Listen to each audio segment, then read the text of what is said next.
RTV Telugu ప్రేక్షకులకి హృదయపూర్వక స్వాగతం సుస్వాగతం. నేను మీ చిల్లగట్టి శ్రీకాంత్ కుమార్. అరుదైన జ్ఞాపకాలకు స్వాగతం. ఇవాళ అరుదైన జ్ఞాపకాలు వినటానికి మనం సీనియర్ అండ్ సిన్సియర్ జర్నలిస్ట్ గౌరవనీయులు శ్రీ నాదెళ్ల ప్రత్యేగాత్మ గారి నివాసానికి రావడం జరిగింది. ఇప్పుడు 90వ దశకంలోనే ఎన్టీ రామారావు గారి పేరిట ఒక ఫోటో బయోగ్రఫీని తీసుకొచ్చారు, విజేత అనే పేరిట.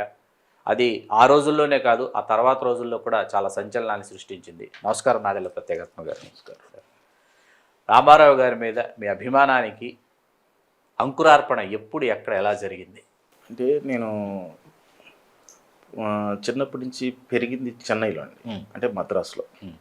మద్రాసులో నా school Ramakrishna Mission higher secondary స్కూల్లో చదివేటప్పుడు మా నాన్నగారు నందగోపాల్ గారు సీనియర్ జర్నలిస్టు. మేము ఉండటం ఎన్టీ రామారావు గారి ఇంటికి ఎదురుగా దాసరి నారాయణరావు గారి ఇల్లు ఉండేది, బజుల్లా రోడ్లో. ఆ ఇంట్లోనే ఆయన వాస్తు కోసమని ఇంకో ఇల్లు కట్టారు. ఇంటి లోపల ఇంకొక పెద్ద స్థలం అది. ఆయన ఉండే మెయిన్ బిల్డింగ్ కాకుండా ఇంకో ఇల్లు కట్టారు. ఆ బిల్డింగ్ అద్దెకిచ్చారు. దాంట్లో మేము అద్దెకు ఉండేవాళ్ళం. అయితే ప్రతిరోజు ఆల్మోస్ట్ ఎదురిల్లే కాబట్టి ఆయనతో మా కలవటం బాగా సన్నిహితంగా ఉండటం, ప్రతి పుట్టినరోజుకి రోడ్డు దాటి గేటు దాటి ఆ గేటుకి వెళ్ళటమే అంతే. ప్రతి పుట్టినరోజు కంపల్సరీగా పొద్దున్నే తెల్లారుజామున 4:30-5 లోపు, 3:30 నుంచి స్టార్ట్. ఇక వెళ్ళి కలవటం జరుగుతుండేది. అప్పుడంతా లాగులు వేసుకుని ఉండేవాడిని. దగ్గరికి ఇట్లా చేయబట్టుకుని పక్క నుంచి పెట్టి ఫోటోలు తీయించేవారు. ఆ సాన్నిహిత్యం అలా అలా ఎక్కడ గ్యాప్ లేకుండా, డిస్టర్బెన్స్ లేకుండా, కట్ అవ్వకుండా అలా కంటిన్యూ అయిందండి. అది మా అదృష్టం.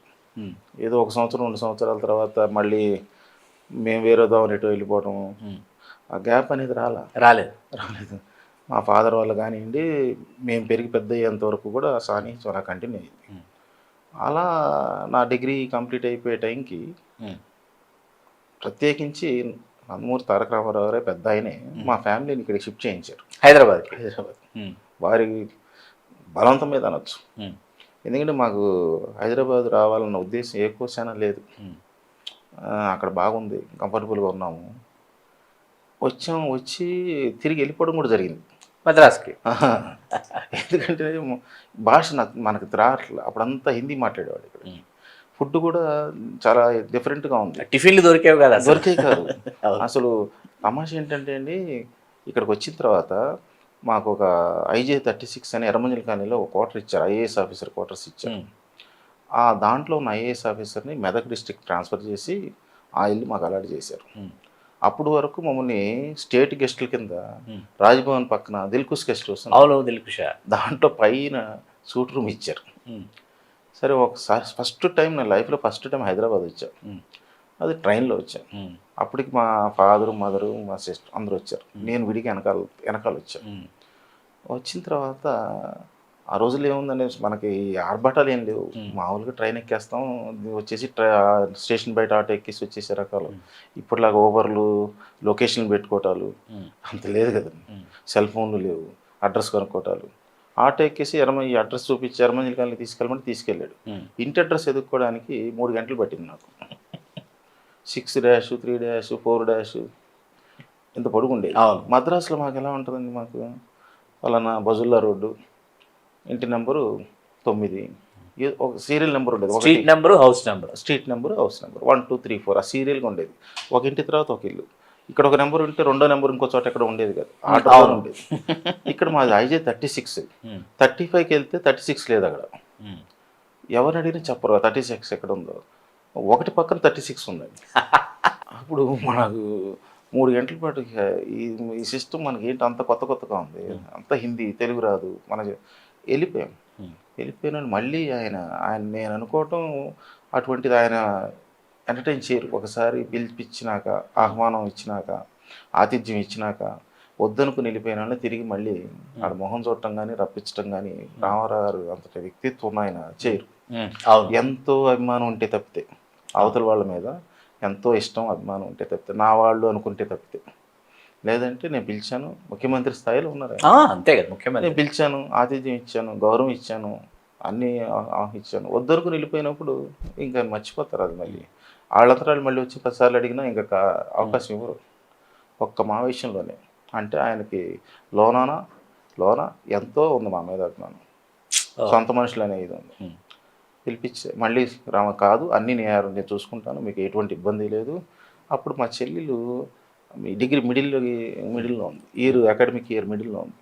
సపరేట్గా ఒక జివో ఇష్యూ చేసి ఒక సీట్ అలాట్ చేసి స్టాన్లీ కాలేజీలో అట్లా అన్నీ ఆయన అంత బాగా చూసి అంత అసలు ప్రతి డీటెయిల్డ్గా. That is NTR. అప్పుడు వచ్చి అక్కడ సెటిల్ అయ్యాము. ఫాదర్ ఆయన దగ్గర ఉండేవారు, ఇన్ఫర్మేషన్ ఐఎన్పిఆర్ దీని కింద. నేను అప్పుడు డిగ్రీ అయిపోయిందండి, ఏదో ఒకటి చేయాలి. ఇది 85-86 ప్రాంతం. అవునండి. ఎలా ఏం చేద్దాం అనుకుంటున్న టైంలో నాకు మళ్ళీ నేను జర్నలిజం దీంట్లోకి వస్తున్నాను. వచ్చిలో ఉన్నప్పుడు మీ టేక్ ఆఫ్, మీ అరంగరేటం, మీ ఏదైతే ఈ జర్నలిజం వృత్తిలో వస్తున్నారో ఒక కొత్తదనంతో మొదలెట్టండి అన్నారు. అంతా ఆయన ప్రోద్బలమేనండి. ఆయన ఒక మాట అంటే అది ఒక చేత్తో పెట్టి నడిపించినట్టే, దానిలోంచి మనం తీసుకోగలిగితే, ఆ భావం తీసుకోగలిగితే, ఒక ఇన్స్పైర్ అవ్వగలిగితే, మనకు అందితే అది క్యాచ్ చేస్తే. అయితే కొత్తదనం అన్నప్పుడు నేను బయోగ్రఫీ రాసేంత అనుభవం అంత వయసు లేదు నాకు. ఏం చేయాలి, నేను స్వతహాగా రాయాలి. మా నాన్న చేతి అక్షరాలు బలకంతో అక్షరాలు దిద్దిచ్చే కాదు. ఎలా చేయాలన్నప్పుడు నాకు ఈ ఆలోచన తట్టింది.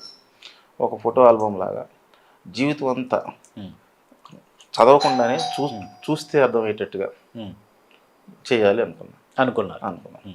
సినిమా ఎలా అయితే చూస్తున్నామో అలాగే జీవితాన్ని కూడా పుస్తకంలో చూపించాలి కదా అనే కాన్సెప్ట్ వచ్చింది నాకు. ఆలోచన వచ్చింది. ఆయన ముందు పెట్టాను, రామారావు గారు. ఇలా ఉందండి, చేద్దామని ఉంది. ఒక కథని చెప్తున్నట్టుగా, సినిమా చూపిస్తున్నట్టుగా, మాటల్లో కాకుండా చిత్రాలు. ఒక్కొక్క పేజీ తిరగేస్తూ ఉంటే మీ జీవితం ఒక్కొక్క అధ్యాయం చూస్తూ ఉంటే కళ్ళ ముందు కనపడటం, సాక్షాత్కరింపజేశారు. ఒక్క ఫోటో ఎన్నో వేల అక్షరాలకి భావాలకి ప్రతిరూపం. ఐడియాలు చాలా ఈజీ అండి. ఏ విషయంలో అయినా ఐడియా అనేది చాలా సింపుల్, చాలా ఈజీ. దాన్ని ఆచరణలో పెట్టడమే అసలైన పని. చాలా కష్టం అది. ఏ విషయంలో అయినా డ్రీమ్స్ కంటాం చాలా ఈజీ. రాత్రులు చాలా డ్రీమ్స్ కనేస్తాం. అవన్నీ కళ్ళు తెరిచి పగలు లేచి కూర్చున్నాక మా రాత్రికి వచ్చిన కళంతా నిజం అవ్వాలి అంటే జరిగే పని కాదు. ఇది ఎలా అవుద్ది సాధ్యం కాదు. ఎప్పుడెప్పుడు నేను పుట్టక ముందు నుంచి ఉన్నాయి. అవి ఎక్కడ దొరుకుతాయి, ఎవరిని అడగాలి, ఎక్కడ సేకరించాలి, అదంతా నేను చూసుకుంటా అన్నారు అని రామారావు గారు అభయం ఇచ్చారు. ఐడియా అయితే వచ్చింది కానీ పెద్ద ఆయన అన్నగారు, కానీ ఇది ఆచరణలో నాకు సేకరించాలిగా ఫోటోలన్నీ. నాకు స్థాయికి మించిన పని అప్పటికి. ఇప్పటికైనా ఎవరికైనా స్థాయికి మించి. ఎట్లా అంటే అవన్నీ నేను చూసుకుంటాను. మీ ఆలోచన చాలా మంచిది, అది నిజంగా చాలామందికి ఉపయోగపడుతుంది అని చెప్పి పంచులోంచి ఆయన తాళాలు తీశారండి, బీరువా తాళాలు తీసి బీరువా ఓపెన్ చేసి బ్లాక్ అండ్ వైట్ నెగిటివ్స్ ఇది నా ఆస్తి, మీ చేతిలో పెడుతున్నా, భద్రంగా మద్రాసు తీసుకెళ్ళి ప్రింట్లు వేయించి మన సత్యం గారు ఉన్నారు, జై హింద్ సత్యం గారు, వారి ఒక్కరి దగ్గర ప్రింట్లు వేయించండి, ఫోటోలు వేయించుకోండి, ఈ నెగిటివ్లు మళ్ళీ భద్రంగా తెచ్చి ఇచ్చే బాధ్యత మీదే, ఇది నా ఆస్తి అన్నారు. అలాగే తీసుకెళ్ళి మొత్తం వాళ్ళ ఫ్యామిలీ చిన్నప్పుడు ఫోటోలు ప్రపంచానికి బయటకు వచ్చినాయి అంటే నా రూపాన ఆయన ద్వారా నాకు వచ్చింది. Subscribe RTV Telugu. RTV Telugu.